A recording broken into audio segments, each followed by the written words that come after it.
الرحمن الرحیم ګرانو کتونکو زه الف خان شیرپوست تاسو په خدمت کې سم د سحر نه وریځ ده باران شو د یخنۍ په شدت کې ډېره زیاته اضافه شوې ده خو د تنګي تحصیل د ګل آباد سیمې نه یو تاریخي کلي د دې ځای خلک ډېره مړانه لري تکړه خلک دي په سیاست کې په هلو ځلو کې په زنده‌باد مرده‌باد کې خلکو ته پوټونو اچولو کې په دې کې ډېر تکړه خلک دي خو نن دلته کتونکو دلته کې 600 شمېره ده په دغه سکول کې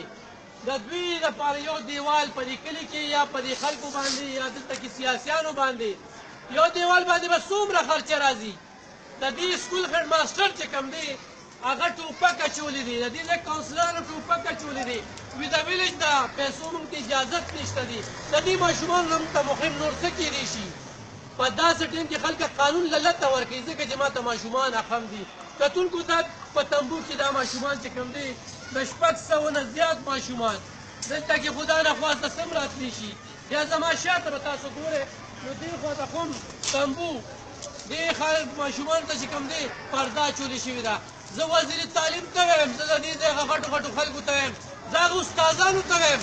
چې په لکو تنخواه خپل بچي په پرایوټ سکولونو کې سبق وایي ښه خوشحاله دي زما ماشوم ته وګوره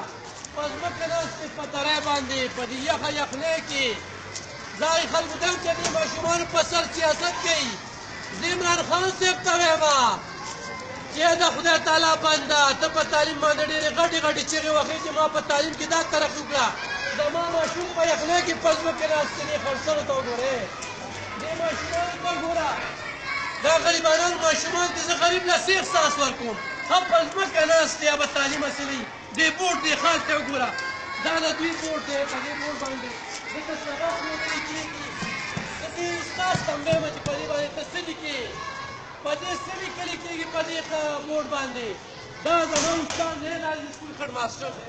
ټوپک په لاس ګرځي زه دلته دې به قلم ښیي او خو څه به ښیي د دې سکول انچارج دی نو دې به دا ټوپک نه ګرځوي ولې به نه ګرځي چې چاردیواري نشته خدا نخواسته داسې ناوړه پېښه وشوه ذمېوار به بیا به د استاد رانیسي ځکه چې دلې خو یو داسې موبایل ورکړی چې د یارې ګوته هم نشي وروړی چې ګوته وروړي نو بیا څه ټانګار کوي یو خلک راخطاوي هغه هیډ ماسټر پیریډ واخلي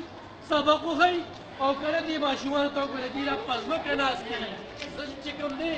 زه تا ته د دې د یو کلاس خلک یم د 600 نه زیاته شمېره ده په دغه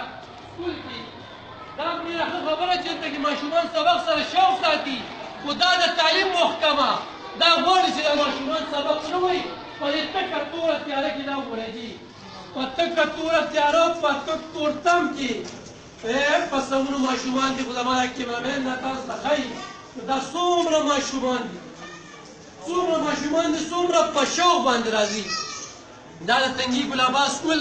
په تکه توره تیاره کې کتاب ورته نه ښکاري بل څه ورته نه ښکاري دا وګوره جي دلته کې دومره ځای نشته بلکې سپیس نشته چې دا ماشومان دي او بیا دې ماشومانو سره خوا کې ګودام دی او په دې ګودام کې دا ماشومان سبق وایي او ډېر عجیبه شان دي کار دا لګي چې څه په ځمکه ناست څه په بینچونو ناست او دا حال دی ډېر زیات افسوس راته کېږي دا وګوره جي دا زه هغې غټو خلکو ته وایم چې دا هغه چیرې چپل دي دا چیرې چپل چې کوم دي دا غریبانان ماشومان دي خو د غریب غم نشته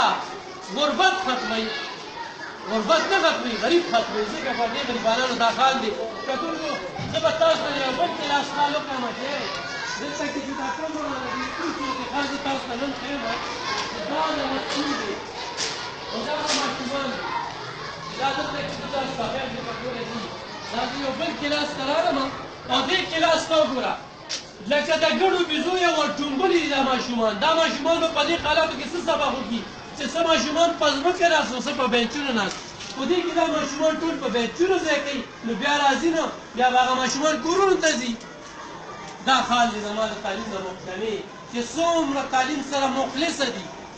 پته نه لګي چې د ګل آباد دا سیمه د دې خلکو په نظر کې شته دی هم او که نه کتونکو د دې به درته د کمې کمرې خال ښیم د کم سکول د دې حالت ورته ښیم خو دلته کې چې کوم دی ډېر بد حال دی نو دا ضرور شعر کې چې دا عمران خان صاحب ته ورسي دا وزیر تعلیم ته ورسي دا د دې ځای منتخب نمایندګانو ته ورسي چې دلته کې د تعلیم څه حال دی د دې ماشومانو څه حال دی ضرور یې شعر کې موږ غواړو چې دا ماشومان په تحفظ کې شي